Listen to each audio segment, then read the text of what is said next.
তুমি জানো মাছ বাজারে গেলে মাছই পাবা, সেখানে আর চাল ডাল পাবা না। তুমি সেই মাছ বাজারে স্বর্ণ খুঁজো কেন?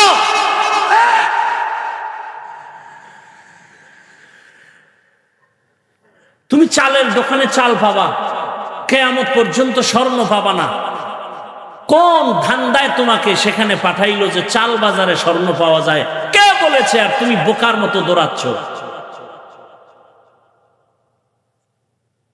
এই বাংলার জমিনে দাঁড়ায় কোনোদিন আওয়ামী লীগ ব্যানার লাগায় বলে নাই যে ইসলাম আমরা কায়েম করব? বলেছে? তাহলে তার কাছে ইসলাম চান কেন? বিএনপি কোনোদিন বলে নাই যে দেশে আমরা ইসলাম কায়েম করব? বলেছে? তো তার কাছে ইসলাম চান কেন? ইসলাম কায়েমের জন্য তো আলাদা ব্যানার আছে আমার দেশে, সেখানে না ইসলাম তালাশ করবেন। সেখানে যদি ইসলাম না পান তখন প্রশ্ন।